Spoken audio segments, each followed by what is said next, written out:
Brother, you are on mute. Brother, you are still on mute.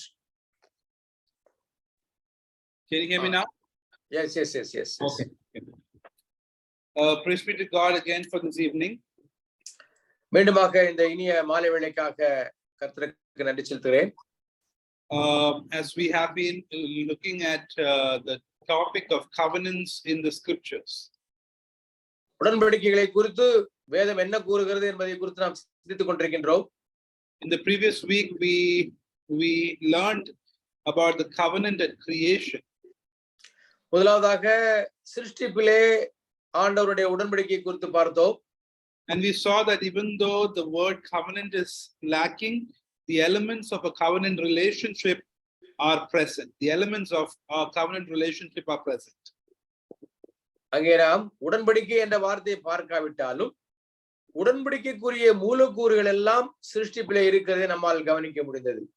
And we also looked at the book of Hosea chapter 6 verse 7, and we saw that that verse supports the idea that the relationship that God had with Adam and Eve was covenantal. ஓசியாவினுடைய புத்தகத்திலிருந்து நாம் படித்த காரியம் என்னவென்றால், ஆதாம் ஏவாளை குறித்து பார்க்கும் பொழுது சிருஷ்டிப்பிலே ஆண்டவர் அங்கே மனிதனோடு கூட உடன்படிக்கை செய்தார் என்பதை தெளிவாக நாம் பார்த்தோம். And we also saw that in the book of 2 Samuel chapter 7, when God makes the covenant with David, the word covenant is not there.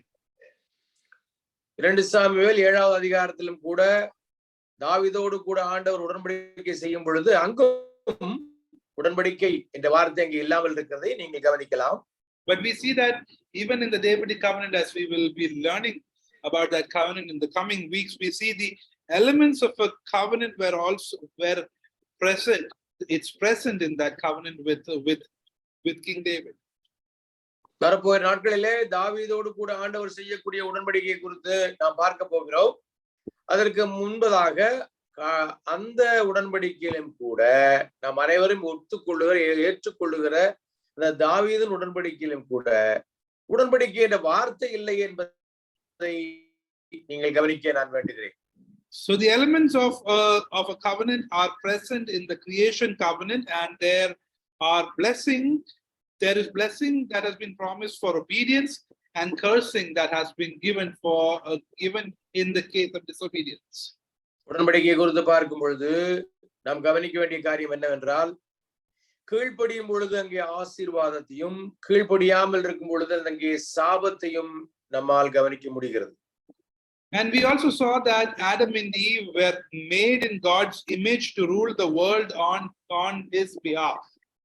நாம் என்ன பார்க்கின்றோம்? ஆதாமும் ஏவாளும் தேவனுடைய பிரதிநிதியாக உலகத்தை ஆள வேண்டும் என்று தேவன் அவர்களுக்கு கட்டளை கொடுக்கின்றார். And they were to also be priest kings because they were asked to keep the garden. நாம் அவர்களை குறித்து பார்க்கும் பொழுது அவர் ராஜாக்களும் ஒரு ஆசாரியலுமாக இருக்க வேண்டும் என்று ஆண்டவர் அவர்களை வைத்திருக்கின்றார். They were to rule as God's representatives. Also, they were also supposed to keep away evil from the garden. Sin. என்ன பார்க்கிறோம் என்றால், அவர்கள் இந்த பூமியிலே ஏதேன் தோட்டத்திலே தேவனுடைய பிரதிநிதிகளாக இருந்து இந்த பூமியை அவர்கள் ஆட்சி செய்ய வேண்டும். அதே சமயத்திலே அவர் செய்ய வேண்டிய காரியம் பொல்லாங்கு அங்கே பாவம் உள்ளே வந்து விடாதபடி அந்த தோட்டத்தை பாதுகாக்க வேண்டியது அவருடைய கடமையாக இருந்தது. And we also see that they were not just representatives of God. They were not just ruling and keeping the garden as God's wise regents, but they were as the sons of God, as Adam was the son of God, as we see in Luke chapter 3. லூக்கான சுவிசேஷம் 3வது அதிகாரத்திலே ஆதாமை குறித்து பார்க்கும் பொழுது ஆதாமையும் கூட நாம் தேவனுடைய குமாரனாக பார்க்கின்றோம். ஆண்டவர் அங்கே ஆதாமையும் அவருடைய பின் வந்த சந்ததிகளையும் கூட அவருடைய குமாரர்களாக பார்க்கின்றார். And so they were to represent God on earth and display God's righteousness and holiness in the way they lived and exercised rule over the garden. அவர்கள் செய்ய வேண்டிய காரியம் என்னவென்றால், பூமியிலே வாழும் பொழுது தேவனுடைய நீதியையும் தேவனுடைய பரிசுத்தத்தையும் இந்த உலகத்திலே அவர்கள் பிரதிபலிக்க வேண்டும். But we see that their fall into sin plunged the entire human race into the depths of sin and depths of death. ஆனால் என்ன வந்தது? அவர்கள் பாவம் அங்கே பிரவேசிக்கின்றது. அதன் நிமித்தமாக அவர்கள் தங்களை மட்டுமல்லாத அவருடைய பின் வந்த எல்லா சந்ததியும் ஒரு பெரிய பாதாளத்திலே தள்ளிவிட்டார்கள். And we also see from Romans chapter 5 that through the first Adam came sin and death to the human race. வாசிக்கின்றோம் ரோமர் 5வது அதிகாரத்திலே முதலாவது மூலமாக பாவமும் மரணமும் உலகத்திலே பிரவேசித்தது என்று பார்க்கின்றோம். But we see that the story doesn't end over there with the fall of Adam and Eve. We see there is the last Adam, who is Jesus Christ. ஆனால் அந்த சரித்திரமானது பழைய ஆதாம் அல்லது முதலாம் ஆதாமோடு கூட முடிவடையவில்லை. அதற்கு அடுத்தபடியாக இரண்டாவது ஆதாம், கடைசி ஆதாமாக இயேசு கிறிஸ்துவை நாம் பார்க்கின்றோம். And Jesus Christ is the last Adam according to Romans 5, who grants righteousness and life to his people.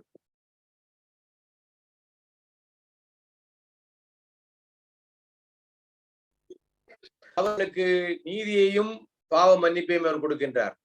And so we see that human beings, Adam and Eve, and the entire human race has been created in the image of God, but because of the sin, because of the fall, the human race, the image of God does not stop, or it has not come to an end, but the image of God has been affected. It has been marred by sin. ஆதாமும் ஏவாளும் தேவனுடைய சாயலிலே அவர்கள் படைக்கப்பட்டிருக்கிறார்கள். அவர்கள் பாவம் செய்ததனாலே அந்த தேவனுடைய சாயலானது ஒரு முடிவுக்கு கொண்டு வரப்படவில்லை. ஆனால் அதே சமயத்திலே தேவனுடைய சாயலிலே ஒரு பிசகு, ஒரு தவறு, ஒரு குறை அங்கே ஏற்படுகிறது. And that's why today we are all in the image of God. Every human being on the face of the earth is created in the image of God, and that's why every human life has value.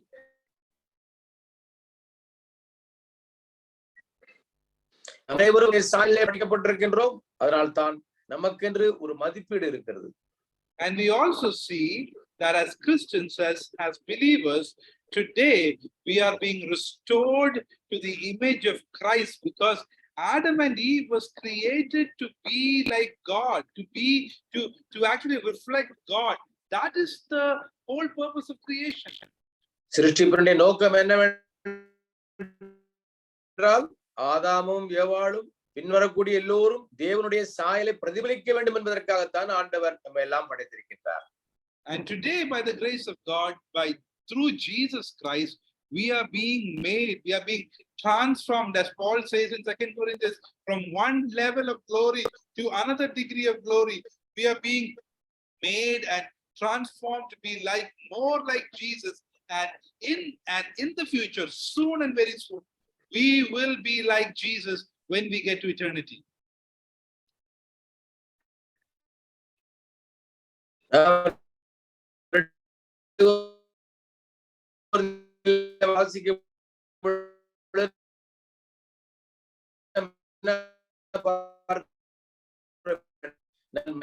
சாயலை முற்றிலுமாக பிரதிபலிக்கிறவராக போகின்றோம். Yeah, is there any connection problem? Connection problem, yes. The place where I'm sitting, it has some problem. Yes. Okay. But you can continue. I can hear. Okay, good. Yeah. So those are some summary points about what we learned about the covenant of creation that God made with Adam and Eve. ஆதாமும் ஏவாளும் கூட ஆண்டவர் செய்த அந்த உடன்படிக்கையை குறித்து நாம் பார்க்கின்றோம். அதில் உள்ள சில முக்கியமான காரியங்களை உங்களோடு கூட பகிர்ந்து கொண்டேன். In this class, we're going to look at the next covenant we see in the Bible, and that covenant is the covenant that God made with Noah. நம்ம இரண்டாவதாக நாம் பார்க்க போகின்ற அந்த உடன்படிக்கை என்னவென்றால் தேவன் நோவாவோடு கூட செய்த உடன்படிக்கையை குறித்து பார்க்க போகின்றோம். And as we see this covenant, we want to learn who God is. நாம் இந்த உடன்படிக்கையை குறித்து படிக்கும் பொழுது தேவன் யார் என்பதை குறித்து படிக்க போகின்றோம். And we want to also learn what does God expect from his people. நம்முடைய மக்களிடத்திலிருந்து ஆண்டவர் என்ன எதிர்பார்க்கின்றார் என்பதையும் கூட படிக்க போகின்றோம். And we also want to be reminded that we cannot we cannot keep the covenant of God perfectly because we are sinful human beings. நாம் பாவ சுபாவம் உள்ளவர்களாக இருக்கிறதுனாலே நம்மால் தேவனுடைய கற்பனையை அந்த உடன்படிக்கையை முற்றிலுமாக கடைபிடிப்பது என்பது கூடாத காரியம். But we have a Lord who is our perfect law keeper, and that is our Lord Jesus Christ. நம்முடைய கர்த்தராகிய இயேசு கிறிஸ்து அவர் நியாயப்பிரமாணத்தை முற்றுமுடிக்க கடைபிடித்தவர். So we see this next covenant is labeled as the covenant with Noah, but it can also be called as a covenant of preservation. நாம் இந்த உடன்படிக்கையை நோவாவின் உடன்படிக்கை என்று சொல்லலாம், நோவாவோடு கூட ஆண்டவர் செய்த உடன்படிக்கை என்று சொல்லலாம். அது மட்டுமல்ல, காப்பாற்றுதல் அல்லது பாதுகாத்தல் உடன்படிக்கை என்று கூறலாம். Because God instituted this covenant to preserve human beings from destruction. ஏனென்றால் தேவன் மனிதர்களுடைய அந்த மனிதர்கள் அழிந்து போகாதபடி அவர்களை பாதுகாத்தார். And we will see that human beings will not only experience judgment and death, but there will be many people who will enjoy the tree of life that has been planted in the first garden in eternity. நாம் என்ன பார்க்கிறோம் என்றால், இங்கே நோவாவுடைய உடன்படிக்கை குறித்து படிக்கும் பொழுது அங்கே நாம் பார்க்கக்கூடிய காரியம், அங்கே நியாய தீர்ப்பு இருக்கிறது, மரணம் இருக்கிறது. ஆனாலும் கூட அங்கே மரிக்காமல் இருந்து அங்கே நித்தியத்திலே உள்ள அந்த ஜீவவருட்சத்தின் கனியை புசிக்கக்கூடிய மக்களும் இருப்பார்கள். So we see that the background of this covenant with Noah is set on the context of the first few chapters of Genesis. இந்த நோவாவுடைய உடன்படிக்கை குறித்து பார்க்கும் பொழுது முதல் 2 அதிகாரத்திற்கும் இந்த நோவாவுடைய உடன்படிக்கைக்கும் தொடர்பு இருக்கிறது. அதனுடைய அடிப்படையிலேயே நோவாவோடு கூட ஆண்டவர் கொண்ட உடன்படிக்கையும் இருக்கிறது. In Genesis chapter 3 we see Adam and Eve, they transgress against God and they are cursed and they have to leave the Garden of Eden and they are going away from God's presence. நாம் என்ன பார்க்கிறோம் என்றால், ஆதாமும் ஏவாளும் பாவம் செய்தனாலே தோட்டத்தை விட்டு துரத்தப்படுகிறார்கள், தேவனுடைய பிரசன்னத்திலிருந்து தூரமாக செல்லுகிறார்கள். And since then the sin is gripping human race. அன்றிலிருந்து இன்று வரைக்கும் அங்கே மனிதனை பாவமானது பற்றி பிடிக்கிறது. In Genesis chapter 4 we see Cain, who is the offspring of the serpent. He kills his own brother Abel, who is the offspring of the woman. நாம் என்ன பார்க்கிறோம் என்றால், ஸ்திரீயின் வித்தாக வந்த ஆபேலை சொந்த சகோதரன் காயின் கொலை செய்து விடுகிறார். We see from Genesis chapter 3 verse 15, there are 2 kinds of people in this world. One is the children of Satan and one is the offspring of the woman or the offspring of Jesus. 2 categories. ஆதியாகமம் 3ஆம் அதிகாரம் 15ஆம் வசனத்தில் நாம் பார்க்கக்கூடிய காரியம் என்னவென்றால், 2 விதமான வித்துக்களை குறித்து நாம் பார்க்கின்றோம். ஒரு விதமான வித்து குறித்து பார்க்கும் பொழுது ஸ்திரீயின் வித்தாக நாம் பார்க்கிறோம். மற்றொரு வித்தை குறித்து பார்க்கும் பொழுது அங்கே சர்ப்பத்தின் வித்தாக, சாத்தானுடைய வித்தாக பார்க்கின்றோம்.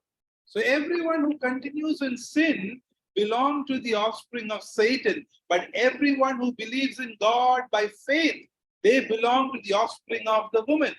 நாம் என்ன பார்க்கிறோம் என்றால், அங்கே பாவத்திலே நிலை கொண்டிருக்கக்கூடிய ஒவ்வொருவரும் அங்கே சாத்தானுடைய வித்தாக, சர்ப்பத்தின் வித்தாக இருக்கின்றார்கள் பாவத்தின் மூலமாக. ஆனால் அதே சமயத்திலே கர்த்தராகிய இயேசு கிறிஸ்துவை ஏற்றுக்கொண்டவர்கள் அங்கே ஸ்திரீயின் வித்தாக மாறுகிறார்கள். And so we see Genesis chapter 4, and towards the end of the chapter we see Lamech. He kills a man and is boasting about killing this man. அங்கே நாம் லாமேக்கை குறித்து பார்க்கின்றோம். ஆதியாகமம் 4ஆம் அதிகாரத்திலே கடைசி பகுதியிலே தான் செய்த கொலையை குறித்து அவன் மேன்மை பாராட்டி கொண்டிருக்கிறார், பெருமை பாராட்டி கொண்டிருக்கின்றார். There's brutality. He's talking about he killing a man and he's arrogant and he's testifying. His arrogance is a proof that evil or sin was gaining the upper hand. நாம் என்ன பார்க்கிறோம்? லாமேக்கின் மூலமாக பார்க்கும் பொழுது நாம் பார்க்கக்கூடிய காரியம் என்னவென்றால், அங்கே அந்த ஒரு அரக்கத்தனம் அங்கே மேலோங்கி நிற்கிறதை நம்மால் காண முடிகிறது. In Genesis chapter 5 we see a list of people who are dying. 5வது அதிகாரத்திலே மரித்து போன மக்களை குறித்த அவருடைய பட்டியலை வாசிக்கின்றோம். And that verifies that sin and death has come to reign human race. அங்கே மரணமும் அங்கே மரணத்தை குறித்து பார்க்கின்றோம். அங்கே அது மரணம் இங்கே ஆட்சி செய்கிறது. 5ஆம் அதிகாரத்திலே வாசிக்கின்றோம். In Genesis chapter 6 verse 1 to 4, we see that the sons of God have intimate relationships with the daughters of men, and we see all kinds of evil happening over there. நாம் என்ன பார்க்கின்றோம்? தேவகுமாரரும் மனுஷகுமாரத்திகளும் அங்கே தவறான உறவிலே ஈடுபட்டு அதன் மூலமாக பெரிய விளைவுகளை நாம் பார்க்கிறோம். However you interpret who these sons of God and the daughters of women, the daughters of men are, we can see, whatever the interpretation is, we can see that evil, sin is growing, it is advancing. ஒருவேளை உள்ள சொல்லப்பட்ட தேவகுமாரர் யார் என்பதை குறித்து நமக்கு கேள்வியில் இருக்கலாம், கருத்து வேறுபாடுகள் இருக்கலாம். ஆனால் ஒன்று மட்டும் உறுதியாக காணப்படுகிறது, இந்த அதிகாரத்திலே பாவம் பெருகிறது நம்மால் காண முடிகிறது. And so in Genesis chapter 6 verse 5, let's open our Bible to that verse. Genesis chapter 6 verse 5, we see the depth of evil in the human heart. ஆதியாகமம் 6வது அதிகாரத்திலே 5ஆம் வசனத்திலே பாவத்தினுடைய அளவு எவ்வளவு பொல்லாததாக இருக்கிறது என்று நாம் காண்கிறோம். So we see over there in verse 5 and 6, when the Lord saw that human wickedness was widespread on the earth, and that every inclination of the human mind was nothing but evil all the time, the Lord regretted that he had made man on the earth, and he was deeply grieved. மனுஷனுடைய அக்கிரமம் பூமியில் பெருகினது என்றும் அவன் இருதயத்தின் நினைவுகளின் தோற்றமெல்லாம் நித்தமும் பொல்லாங்கானதே என்றும் கர்த்தர் கண்டு தாம் பூமியிலே மனுஷனை உண்டாக்கினதற்காக கர்த்தர் மனஸ்தாபப்பட்டார். அது அவர் இருதயத்திற்கு விசனமாயிருந்தது. And so we see certain phrases over there. Human wickedness was widespread. அங்கே மனிதனுடைய பொல்லாங்கு பெருகினது. And that is widespread on the earth. அது பூமியிலே பெருகினது. And then the next phrase we need to look at is, and that every inclination, not a few inclination, not just some inclination, but every inclination of human mind was nothing but evil. நம்ம என்ன வாசிக்கின்றோம்? 1-2 அல்ல, மனிதனுடைய நினைவுகள் அதனுடைய தோற்றமெல்லாம் நித்தமும் பொல்லாததாக இருக்கிறது என்று வாசிக்கின்றோம். And the other phrase we need to see is, it's all the time, not sometime, not a few moments or occasionally, but all the time man's inclination is towards sin. ஒரு சமயம் அல்ல, 2 சமயம் அல்ல, எல்லா சமயங்களிலும் மனிதனுடைய நினைவுகள் எல்லாம் பொல்லாததாக இருக்கிறது என்று வாசிக்கின்றோம். So from this verse we see that the extent of evil, extent of sin is all over the human race. It's all over the world. இது நமக்கு அறிவிக்கக்கூடிய காரியம் என்னவென்றால், உலகத்திலே உள்ள எல்லாருக்கும் எல்லாரிடத்திலும் இந்த பொல்லாங்கு, இந்த பாவம் அங்கே பெருகி இருக்கிறதை பார்க்கின்றோம். And we see this verse is a real picture of who you and I are. நீங்களும் நானும் யார் என்பதை நமக்கு வெளிக்காட்டக்கூடிய உண்மையான சித்திரம் இதுதான். And we see the most important observation.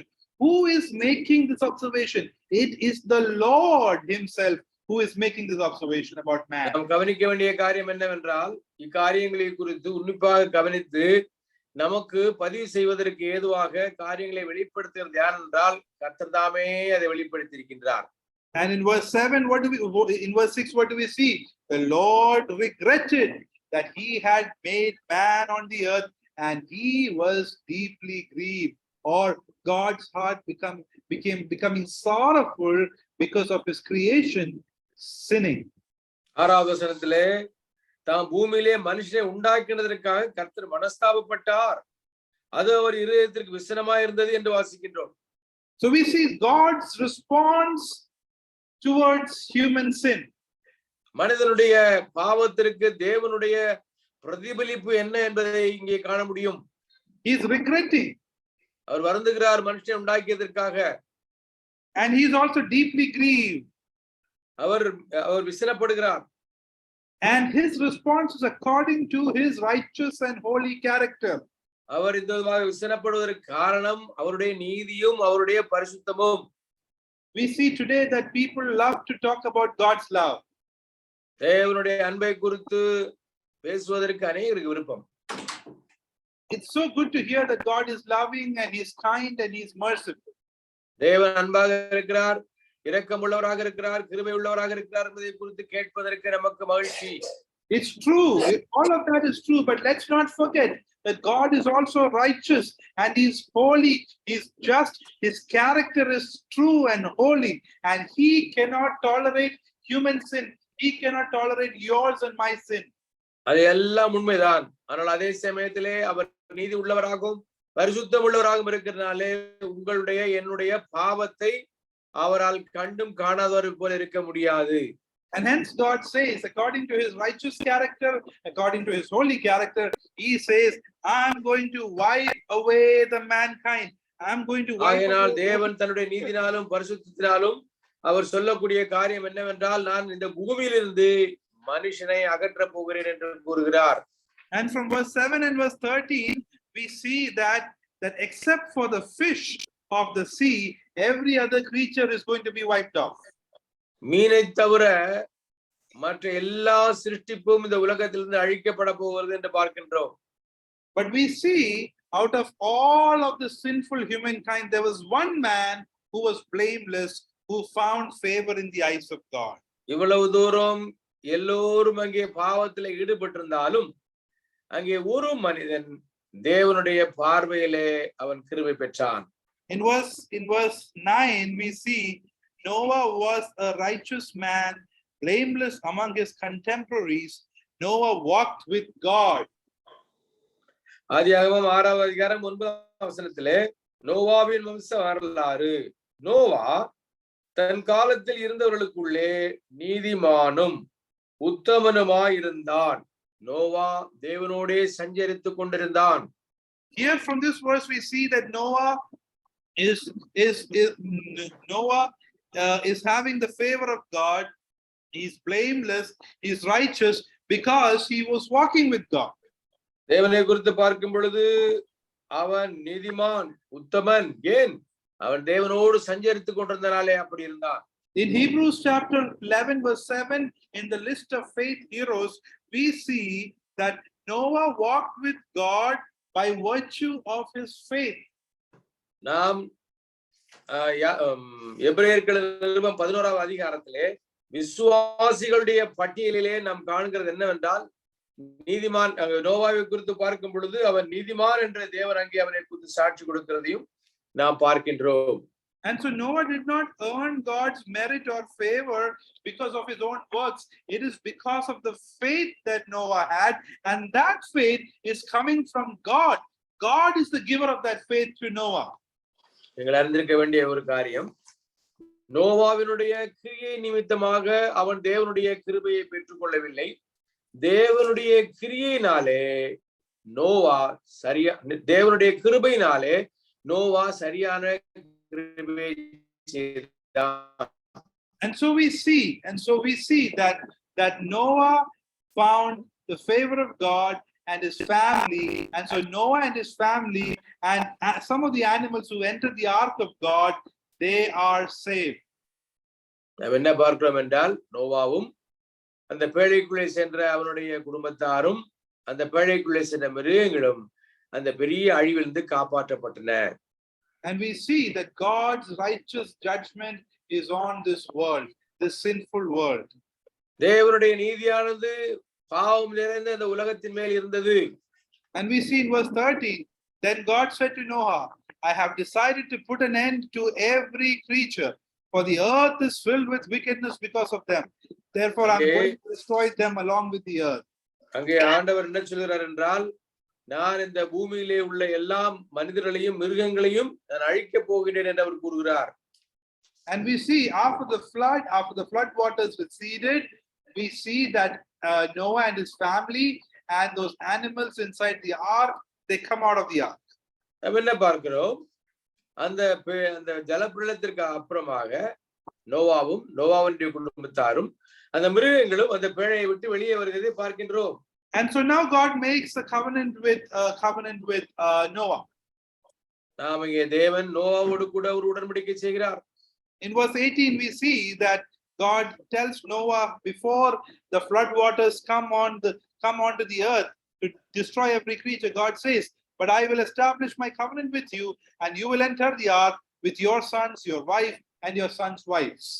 ஆண்டவர் என்ன சொல்கிறார் என்றால், நான் இந்த விதமாக பூமியில் உள்ள எல்லோரையும் அழிப்பதற்கு முன்பதாக இந்த பேழைக்குள்ளே பிரவேசிக்க போகிற உன்னையும் உன்னுடைய மனைவியையும் உன்னுடைய குமாரரையும் அவருடைய மனைவிகளையும் நான் காப்பாற்றுவேன் என்று அவர்களோடு கூட உடன்படிக்கை செய்கிறார். So God makes this promise to Noah before he enters the ark, and God keeps his promise when he comes out of the ark. இந்த விதமாக நோவாவோடு கூட ஆண்டவர், நோவா அந்த பேழைக்குள்ளே பிரவேசிப்பதற்கு முன்பதாக ஆண்டவர் அவரிடத்தில் உடன்படிக்கை செய்கிறார். அந்த உடன்படிக்கையை ஆண்டவர் காப்பாற்றுகிறார். And so we need to ask the question, what is the nature of the covenant with Noah? நோவாவோடு கூட ஆண்டவர் செய்த உடன்படிக்கையினுடைய குணம் என்ன என்பதை குறித்து நாம் கேள்வி கேட்க வேண்டும். The fundamental nature of the feature of the covenant with Noah was the promise to preserve the human race.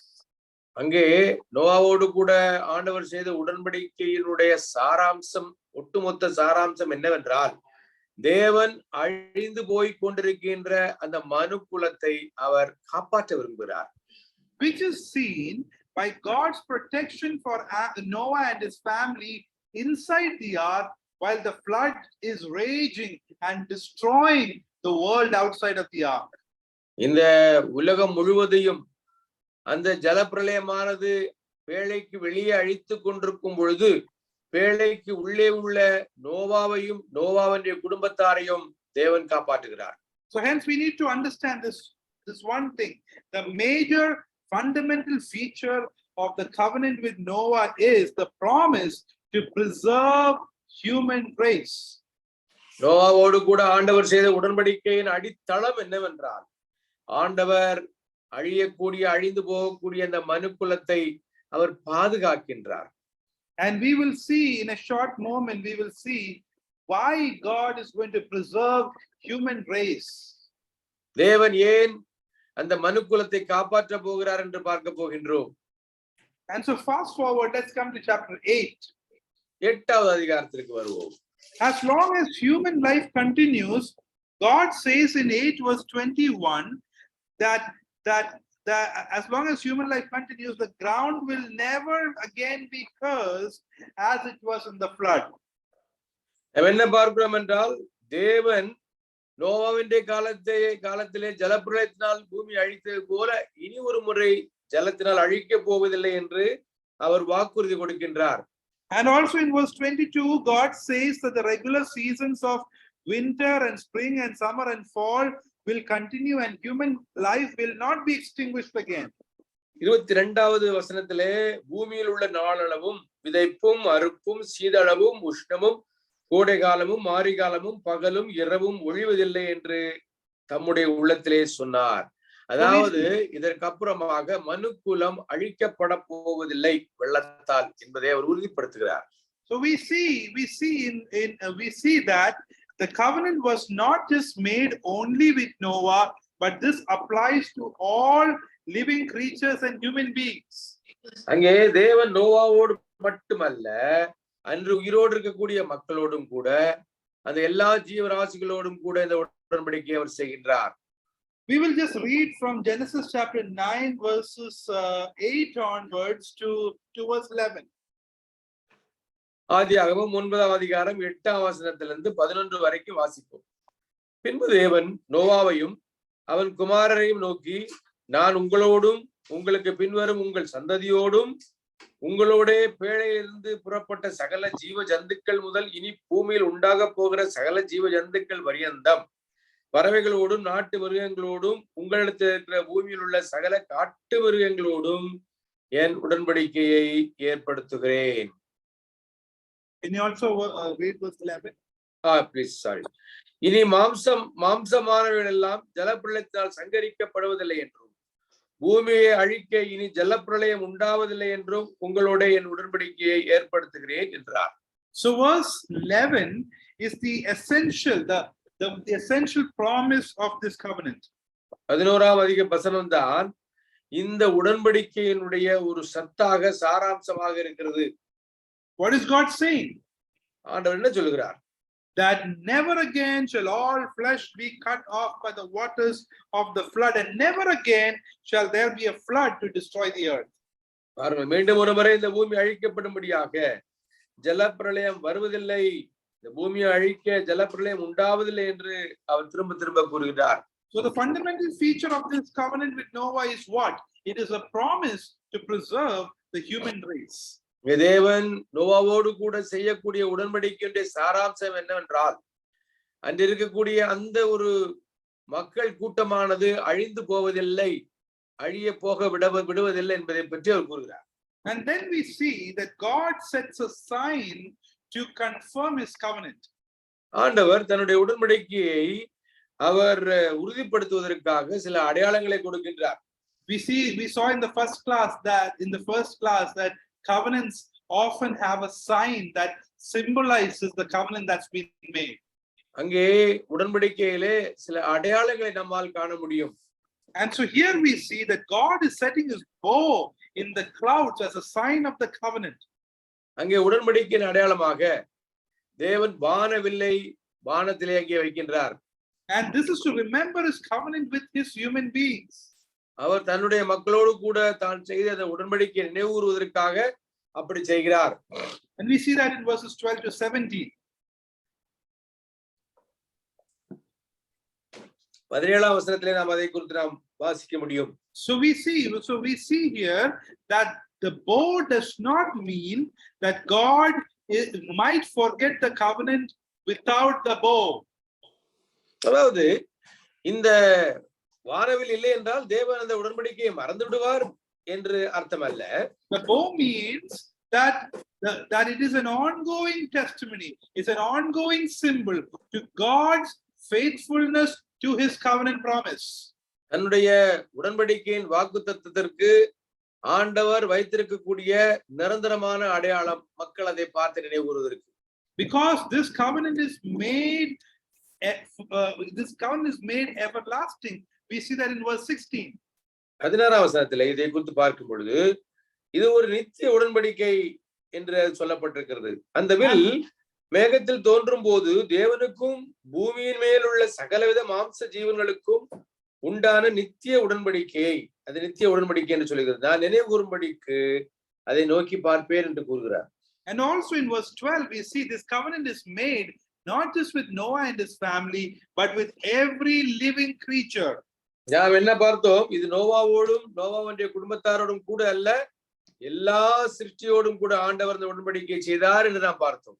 So that's why we see that the bow is a sign. It is a symbol. It does not mean that without the bow God is going to forget his covenant. ஆண்டவர் அந்த உடன்படிக்கை அந்த அடையாளமாகிய வானவில்லை அவர் பார்க்கவில்லை என்றால் அந்த உடன்படிக்கையை மறந்து விடுவார் என்று அல்ல. God never forgets his covenants and promises with his people. தேவன் தன்னுடைய மக்களோடு கூட செய்த அந்த உடன்படிக்கையை, அங்கே வாக்குத்தத்தங்களை ஒருபோதும் மறக்க போவதில்லை. We as sinful people will forget. We will miss out on doing our promises. நாம் பாவிகளாக இருக்கிறோம். நம்முடைய வாக்குத்தத்தங்களை நிறைவேற்றுவது நமக்கு அதில் சிரமம் இருக்கலாம். But God's faithfulness is there everlasting, and this bow that God has set in the clouds is a sign to God's faithfulness to the covenant promise. தேவனுடைய அந்த வாக்குத்தத்தத்தினுடைய உண்மைத்தன்மைக்கு அடையாளமாக அந்த வானவில் வானத்திலே வைக்கப்பட்டிருக்கிறது. The other thing we need to see is this covenant does not promise universal salvation, but this covenant guarantees universal preservation. ஒரு காரியத்தை நாம் அறிந்திருக்க வேண்டும். இந்த உடன்படிக்கையானது உலகத்திலே உள்ள எல்லோரும் ரட்சிக்கப்படுவார்கள், மீட்கப்படுவார்கள், காப்பாற்றப்படுவார்கள் என்று சொல்லப்படவில்லை. ஆனால் உலகமானது பாதுகாக்கப்படும், முடிவு வரும் வரைக்கும் பாதுகாக்கப்படும் என்று அங்கே நான் பார்க்க முடியும். So this bow is a sign of the covenant. It represents a war weapon, and if God unleashes his bow, it will fly and the entire humanity will be destroyed. But here God is saying, I'm going to keep away my war weapon. You will be preserved. அங்கே வானவில் எதனுடைய அடையாளமாக இருக்கிறது? வானவில் எதை நினைப்பூட்டுகிறது என்றால் அது ஒரு அழிவினுடைய ஆயுதமாக இருக்கிறது. ஆண்டவர் அந்த அழிவின் ஆயுதத்தை பயன்படுத்த முற்பட்டால் அதற்கு முன்பதாக யாராலும் எதிர்த்து நிற்க முடியாது. ஆனால் ஆண்டவர் இந்த அழிவின் ஆயுதத்தை பயன்படுத்தவில்லை என்பதை நமக்கு காட்டுகின்றார். Another question we need to ask is, this covenant is talking about the world not being destroyed again with flood waters. அடுத்து நாம் கவனிக்க வேண்டிய ஒரு காரியம் இந்த உலகம் முழுவதும் ஒட்டுமொத்தமாக ஜலப்பிரளயத்தினால் அழிக்கப்பட போவதில்லை. And yes, that is a promise. அது வாக்குத்தத்தம் தான். Now the question is it possible then that the world will be destroyed in another way? ஆனால் ஒன்று அறிந்திருக்க வேண்டும், ஒரு கேள்வி நமக்கு வரலாம், உலகம் ஜலப்பிரளயத்தினால் அழிக்கப்படாவிட்டால் வேறு ஏதோ ஒன்றினால் அது அழிக்கப்படுமா என்றால் அப்படி ஒரு கேள்வி நீங்க கேட்கலாம். In this world we see a lot of natural calamities. We are just reading about that devastating earthquake in the country of Turkey. இப்பொழுது நாம் கூட இந்த துருக்கியிலே ஒரு பெரிய பூகம்பம் வந்து துருக்கியும் சிரியாவையும் தாக்கி கொண்டிருக்கிறதை நாம் கேட்டுக் கொண்டிருக்கிறோம், கவனித்துக் கொண்டிருக்கின்றோம். I just read that the present estimate of the number of people killed is around 15,000. 15,000 பேருக்கு மேல் அவர்கள் இதிலே ஈடுபாடுகளுக்கு இடையே அழிந்திருக்கலாம் என்று கருதப்படுகிறது. At the same time, we hear about tsunamis and tornadoes and hurricanes and so many calamities have been plaguing this world. Tsunami, tornado போன்ற பலவிதமான கொடூரமான பேரழிவுகள் இந்த உலகத்திலே வருகிறதை நம்மால் கவனிக்க முடிகிறது. So is it possible then that the world will be destroyed in another way apart from flood waters? அங்கே வெள்ளத்திலிருந்து மட்டுமல்லாமல் வேறு ஏதோ வழிகளிலே இந்த உலகம் அழிக்கப்படலாம். The answer is no. இல்லை என்பதுதான். Why? ஏன்? Because God has a purpose. He has a redemptive purpose for this world. ஏனென்றால் ஆண்டவர் இந்த உலகிற்கு ஒரு மீட்பின் செய்தியை வைத்திருக்கின்றார். And so in this promise, in this covenant, God is pledging that until his redemptive purposes are fulfilled, this earth will not be completely destroyed like the days of Noah's flood. நோவாவுடைய காலத்திலே உலகம் எல்லாம் அழிந்தது போல ஆண்டவருடைய அந்த மீட்பின் திட்டம் நிறைவேறும் வரைக்கும் இந்த விதமாக காரியம் நடைபெறப் போவதில்லை. Yes, we see that the earthquake in Turkey and Syria has affected that region, but we don't see that incident and breaking apart or destroying the entire world, even though what's happened in Turkey and Syria is very sorrowful. கேட்பதற்கு வருத்தத்திற்குரிய காரியம்தான். துருக்கியிலும் அங்கே சிரியாவிலும் நடந்த அந்த பூகம்பமானது மிக கொடுமையானதுதான். ஆனாலும் கூட அந்த விதமான பூகம்பங்கள் உலகம் முழுவதையும் அழிக்கப் போவதில்லை. And so what is God's redemptive purpose? ஆகவே ஆண்டவருடைய அந்த மீட்பின் திட்டம் தான் என்ன? For that we need to remember the promise in Genesis 3:15. அதற்கு நீங்கள் ஆதியாகமம் 3வது அதிகாரம் 15வது வசனத்தை நினைவு கூற வேண்டும். For the seed of the woman shall crush the head of Satan. அங்கே ஸ்திரீயின் வித்து சர்ப்பத்தின் வித்தினுடைய தலையை நசுக்கி போடும். And we see that the seed of the woman who's going to crush the head of the serpent is Jesus Christ. அங்கே ஸ்திரீயின் with சாத்தானுடைய தலையை நசுக்க போவது யார் என்று பார்த்தால் அது இயேசு கிறிஸ்து. And Jesus Christ has come and he has died on the cross. He's been resurrected on the third day. நாம் என்ன பார்க்கிறோம்? இயேசு கிறிஸ்து அதை செய்வதற்காக சிலுவையிலே மரித்து அடக்கம் பண்ணப்பட்டு 3வது நாள் உயிர் தெழுந்திருக்கின்றார். So there is salvation today for anyone who would repent of their sins and put their faith in Jesus. தங்களுடைய பாவத்திற்காக மனம் திரும்பி தங்களுடைய விசுவாசத்தை மரித்து உயிர் தெழுந்த இயேசு கிறிஸ்துவின் மேல் அவர்கள் வைப்பார்கள் என்றால் நிச்சயமாக அவர்கள் மீட்கப்படுவார்கள். But then we see there is still sin reigning in this world. ஆனால் அறிந்திருக்க வேண்டிய காரியம், இன்னும் உலகத்திலே பாவம் ஆட்சி செய்கிறது. Even now lots of people are dying. Even today, even this present second, people have. இந்த ஒரு நொடிப்பொழுதிலும் கூட எத்தனையோ பேர் மரித்துக் கொண்டிருக்கின்றார்கள். But we will see that there is going to be a future consummation of the future. There's a future element to the salvation. ஆகினால ரட்சிப்பிற்கு என்று ஒரு எதிர்கால திட்டம் இருக்கிறது என்பதை நீங்கள் அறிய வேண்டும். So salvation has happened in the past, which is which is Jesus' death on the cross and his resurrection, those who believe in Jesus, they are saved already.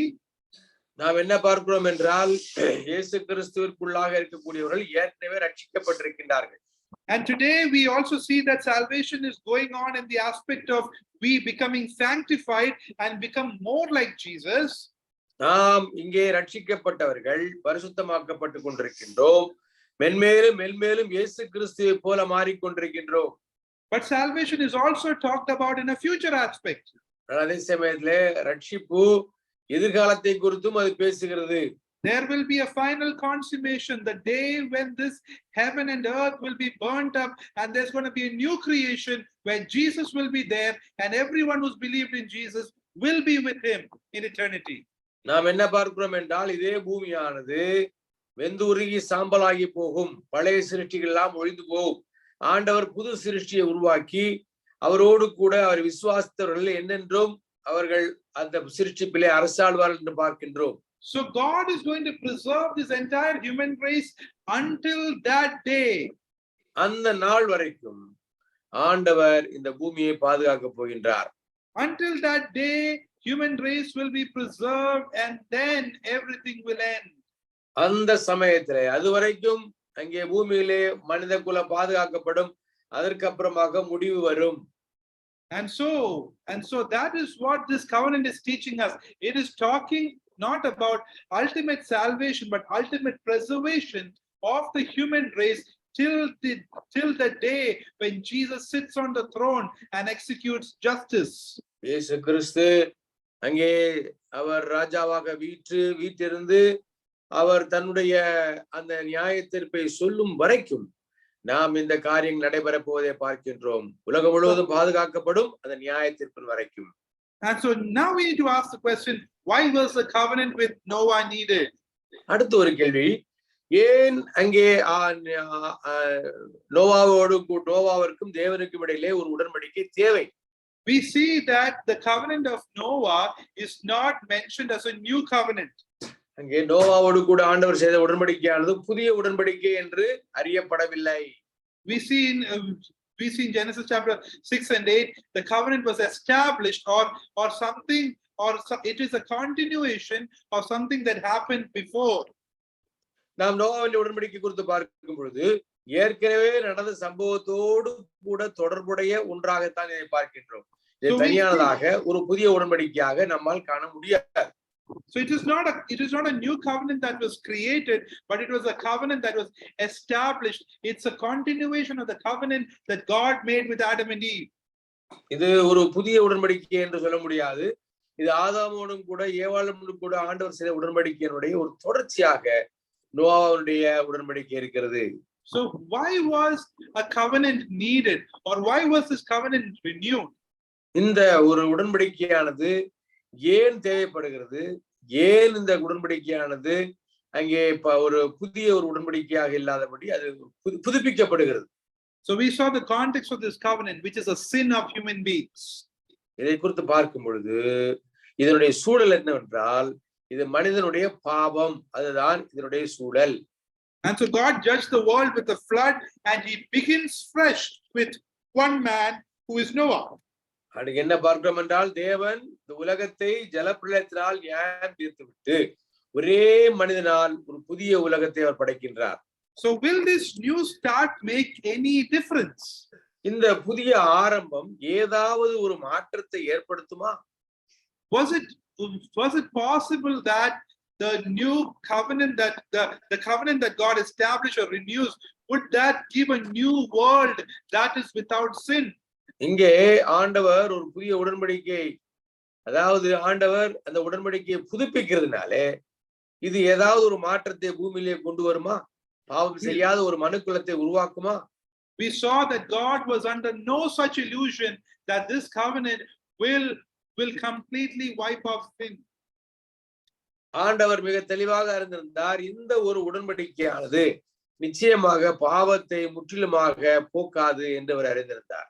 Because in chapter 8 verse 21, 8வது அதிகாரம் 21ஆம் வசனத்திலே இப்படி வாசிக்கின்றோம். சுகந்த வாசனையை கர்த்தர் முகர்ந்தார். அப்பொழுது கர்த்தர், இனி நான் மனுஷன் நித்தமும் மனுஷன் நிமித்தம் பூமியை சபிப்பதில்லை. மனுஷனுடைய இருதயத்தின் நினைவுகள் அவன் சிறு வயது தொடங்கி பொல்லாதா இருக்கிறது. நான் இப்பொழுது செய்தது போல இனி சகல ஜீவன்களையும் சங்கரிப்பதில்லை என்று கூறுகிறார். So we see over there, we see when God renews the covenant and establishes a covenant with Noah, God is still talking.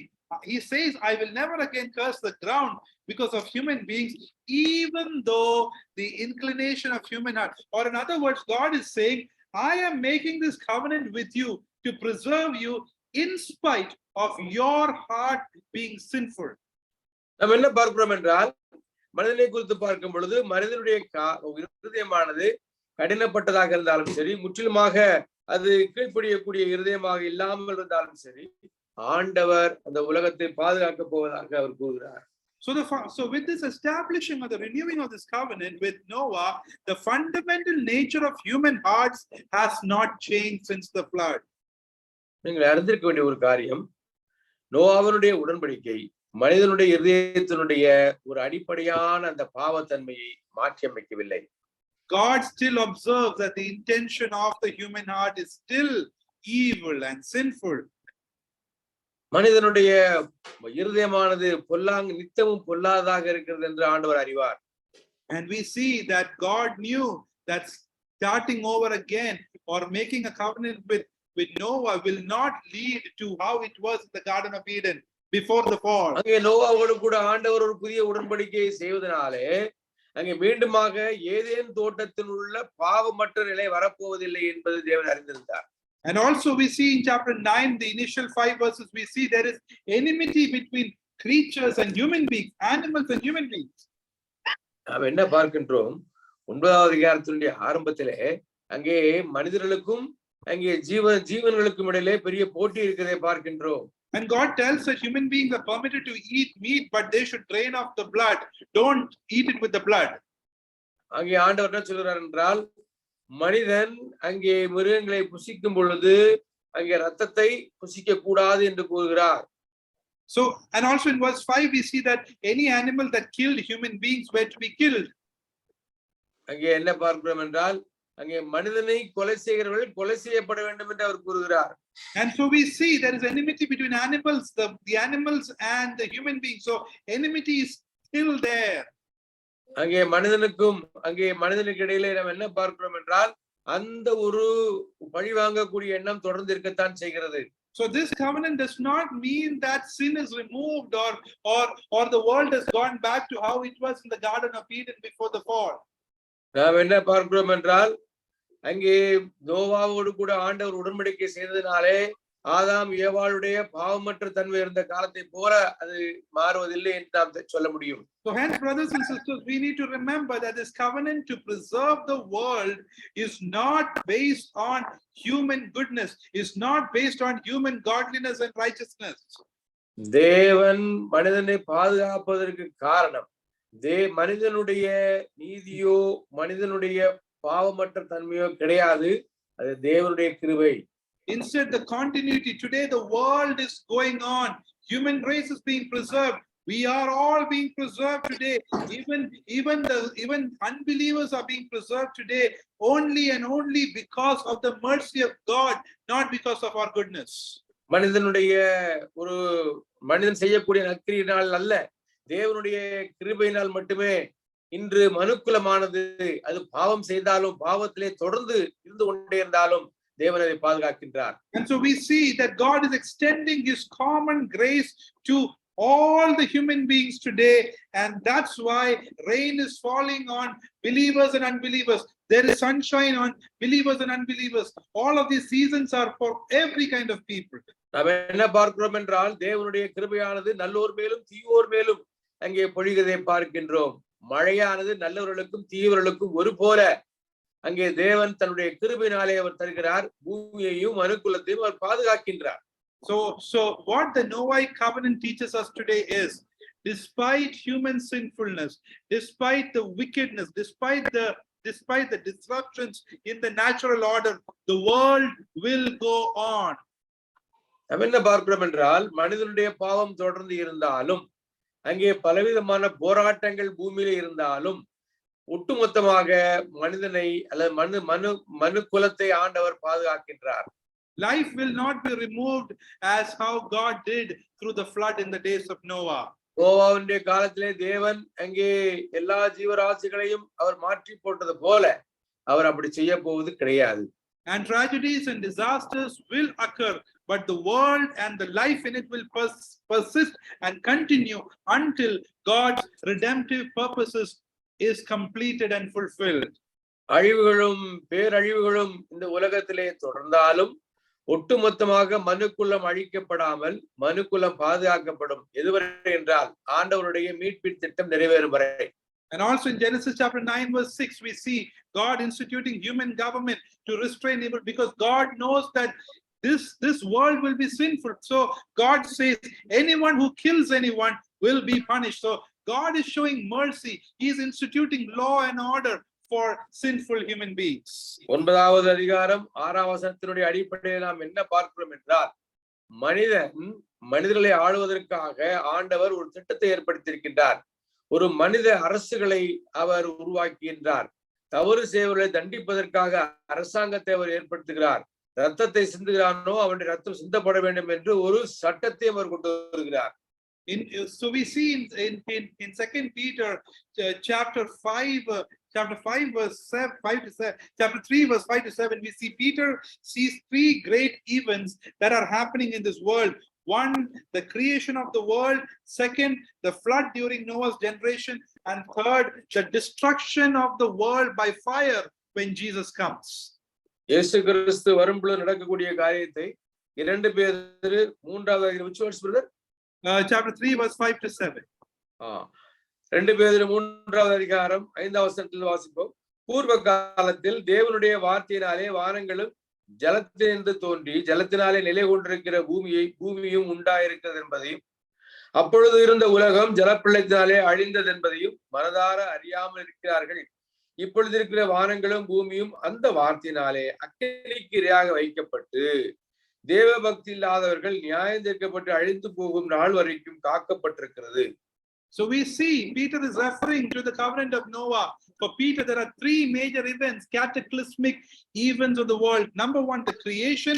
Number two, the flood during Noah's days. Number three, the fire that will destroy this world when Jesus comes as the true and righteous king of this world.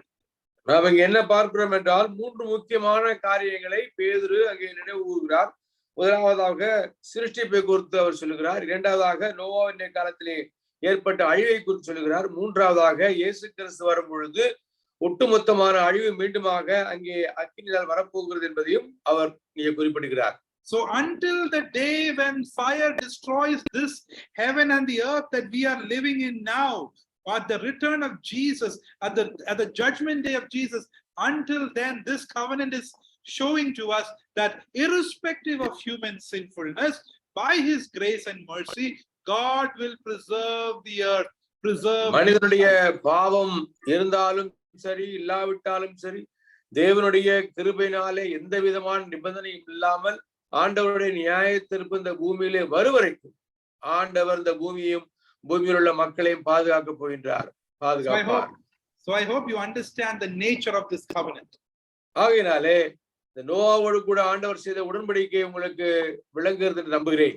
And after this covenant, Noah and the family started a new beginning. அங்கே இந்த உடன்படிக்கைக்கு அப்புறமாக நோவாவும் அவனுடைய குடும்பத்தாரும் ஒரு புதிய ஆரம்பத்தை அவர்கள் ஏற்படுத்துகிறார்கள். And like Adam, Noah is in the garden. அங்கே மீண்டுமாக ஆதாமை குறித்து பார்க்கும் பொழுது அவனை தோட்டத்திலே பார்க்கின்றோம். And like Adam, Noah is in the garden, and like Adam sinned, Noah also sinned. He got drunk, he lay naked, and his son saw his nakedness and reported to his brothers. ஆனால் என்ன நடைபெறுகிறது? நோவா ஆதாமை போல ஒரு தோட்டத்திலே வைக்கப்படுகின்றார். ஆனால் என்ன நடைபெறுகிறது? ஆதாம் எப்படி தோட்டத்திலே பாவம் செய்தாரோ அதே போல நோவாவும் அதிகமாக குடித்து அவர் வெறித்து அவர் நிர்வாணமாக கிடக்கின்றார். அதை தன்னுடைய ஒரு மகன் பார்க்கின்றான், அவன் மற்றவர்களுக்கு அதை கூறுகிறான். And we see because of Ham's sin, Canaan got cursed. என்ன வாசிக்கின்றோம்? ஹாமினுடைய அந்த பாவத்தினால் கானானியர்கள் சபிக்கப்படுகிறார். So sin is continuing. மீண்டுமாக என்ன பார்க்கிறோம்? பாவம் தொடர்கிறது. And as we end, we should also remember what is happening in Genesis chapter 11, the Tower of Babel. நாம் என்ன பார்க்கிறோம் என்றால், அடுத்து நாம் பார்க்க போகிறது பாபேல் கோபுரம். அங்கே நியாய தீர்ப்பு இன்னும் கூடிக்கொண்டே வருகிறது நம்மால் காண முடிகிறது. And there we see human beings are becoming prideful. They want to build a great tower. They want to get done with God, and they want to make their own identity. And God had to come down, and he had to disturb their language and make them scattered around the face of the earth.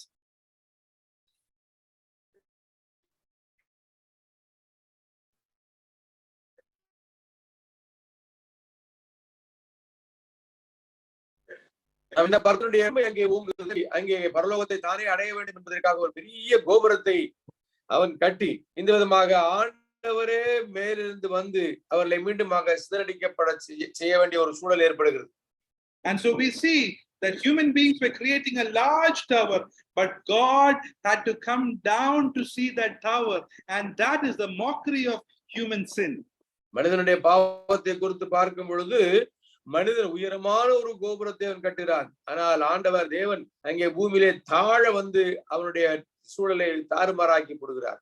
So what do we see? God is preserving this world irrespective of human sin flourishing. ஆணையில் என்ன பார்க்கின்றோம்? எவ்வளவு பாவம் இருந்தாலும் ஆண்டவர் இந்த பூமியை மீண்டுமாக அவர் பாதுகாக்கிறார். So what is the answer to the wickedness of human sinfulness? மனிதனுடைய அந்த பாவத்திற்கான விடை என்ன? That we will see in the next class, the Abrahamic covenant. அடுத்து நாம் பார்க்க போவது ஆபிரகாமோடு ஆண்டவர் செய்த உடன்படிக்கை. So in conclusion, this covenant with Noah is the covenant of preservation. நான் கடைசியாக சொல்ல வருவது என்னவென்றால், நோவாவோடு கூட ஆண்டவர் செய்த உடன்படிக்கை மனுக்குலத்தை ஆண்டவர் பாதுகாக்கின்றார். It is signifying a new beginning for human beings. மனுக்குலத்திற்கு ஒரு புதிய ஆரம்பத்தை ஆண்டவர் கொடுக்கின்றார். And there is continuance of life on the earth until the time at the end when fire will destroy everything. அங்கே நெருப்பானது இந்த பூமி முழுவதும் அழிக்கும் வரைக்கும் நாம் இந்த பூமியிலே ஜீவன் தொடரும். The covenant with Noah doesn't provide redemption, but it provides preservation of creation until redemption is realized at the end of the day with Christ. அங்கே இறுதி மீட்பு இயேசு கிறிஸ்துவில் நமக்கு கிடைக்கும் வரைக்கும் நமக்கு பாதுகாப்பு தொடர போகிறது. நோவாவினுடைய உடன்படிக்கை நமக்கு ரட்சிப்பை கொண்டு வரவில்லை. So brothers and sisters, what does this covenant have to do with us today? அன்பான சகோதர சகோதரிகளே, இந்த உடன்படிக்கையானது நமக்கு அது என்ன கொண்டு வருகிறது? It should remind us of God's mercy. தேவனுடைய இரக்கத்தை அது நமக்கு ஞாபகப்படுத்த வேண்டும். We saw that the covenant made with Noah did not make things any better. Sin is still continuing. இன்னும் பாவம் அங்கே தொடர்ந்து வந்து கொண்டுதான் இருக்கிறது. தேவன் நோவாவோடு கூட உடன்படிக்கை செய்தனாலே காரியங்கள் மேம்படவில்லை. Even though we are born again and we have been saved by the blood of Jesus Christ, we still have sin in our hearts. நம்முடைய இயேசு கிறிஸ்துவினுடைய இரத்தத்தினாலே நாம் மீட்கப்பட்டவர்களாக இருந்தாலும் நம்முடைய உள்ளத்திலே இன்னும் பாவம் ஆட்சி செய்கிறது. Even today, how many times we have disbelieved God and we have acted as if we are kings and queens. நன்றாக கவனித்து பாருங்கள், இன்று எத்தனை முறை நாம் ஒரு நம்பிக்கையற்றவர்களாக விசுவாசமற்றவர்களாக நாம் நடந்து கொண்டிருக்கிறோம். But today we are alive because of God's mercy. நாம் இன்றும் உயிரோடு இருக்கிறோம் என்றால் அது தேவனுடைய கிருபை. And that is the greatest blessing we have. அதுதான் நாம் அடைந்திருக்கக்கூடிய ஒரு பெரிய ஆசீர்வாதம். Because today we have God in our hearts. நம்முடைய இதயத்திலே தேவன் அரசாளுகிறார். Through Jesus, life and righteousness, new life and forgiveness and righteousness has come to us. இயேசு கிறிஸ்து மூலமாக புதிய வாழ்க்கையும் மன்னிப்பும் நீதியும் நமக்கு வந்திருக்கிறது. And today we are being transformed, brothers and sisters, as believers, we are being transformed from one degree of glory to another degree of glory to be more and more like Jesus Christ till the last day when we will enter into eternity. நாம் நித்தியத்திற்குள்ளே வரும் வரைக்கும் நாம் மகிமை மேல் மகிமை அடைந்து கிறிஸ்துவை போல மாறப் போகின்றோம். So let's be thankful to God. நாம் தேவனுக்கு நன்றி உள்ளவர்களாக இருப்போம். Let's be worshipful in our hearts, and let's pray to God to take away all the idols of our hearts that is robbing us of the worship and the joy we have in God and in Jesus Christ. தேவனிடத்திலே நம்முடைய உள்ளத்திலே இருக்கக்கூடிய எல்லா விக்கிரகங்களையும் அகற்றி போட வேண்டும் என்று நாம் கேட்போம். இந்த விதமாக அப்படியாக உண்மையான மெய்யான ஒரு ஆராதனையை நாம் ஏறெடுக்க தேவன் நமக்கு உதவி செய்வாராக. Just like God preserved Noah and his family, today God is preserving us by his grace alone. So we have nothing to boast about. நோவாவையும் நோவாவுடைய குடும்பத்தாரையும் தேவன் பாதுகாத்ததை போல நம்மையும் ஆண்டவர் பாதுகாக்கிறார். இதிலே மேன்மை பாராட்டுவதற்கு ஒன்றுமில்லை. அவருடைய கிருபை மட்டுமே.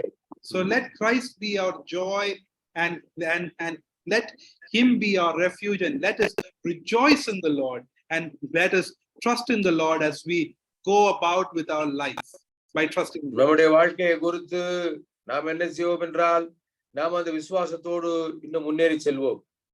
And let's pray to God for each other to live a joyful, victorious life against sin, because God has given us victory over sin and death through what Jesus has done. மகிமை உள்ள, மகிழ்ச்சி உள்ள, சந்தோஷமான ஒரு வெற்றி உள்ள வாழ்க்கையை வாழ தேவன் நமக்கு உதவி செய்வாராக. தேவன் அதற்கு நமக்கு கிருபை செய்திருக்கிறார். Next week we will learn about the Abrahamic covenant. ஆபிரகாமோடு கூட ஆண்டவர் செய்த உடன்படிக்கை குறித்து அடுத்த வாரம் படிப்போம். ஜெபிப்போம். எஸ், நல்ல ஆண்டவரே, இந்த இனிய இரவு வேளைக்காக உமக்கு நன்றி செலுத்துறோம் ஆண்டவரே. உடன்படிக்கைகளை குறித்து நாங்கள் பார்த்து கொண்டிருக்கின்றோம். சிருஷ்டிப்போடு நீர் செய்த உடன்படிக்கை குறித்து பார்த்தோம். இன்று நாங்கள் நோவாவோடு கூட நீர் செய்த உடன்படிக்கை குறித்து பார்த்தோம். அதில் எவ்வாறு நீர் மனு குலத்தையும் எங்களையும் பாதுகாக்கிறீர் என்று படிக்க எங்களுக்கு கிருபை செய்தீர். உங்களுடைய கிருபை நாங்கள் மீண்டுமாக ருசிக்க எங்களுக்கு கிருபை செய்திருக்கிறதுக்காக ஸ்தோத்திரம். சகோதரன் மூலமாக உங்களுடைய வசனத்தை கேட்க கர்த்தர் எங்களுக்கு உதவி செய்திருக்கார். நன்றி ஆண்டவரே.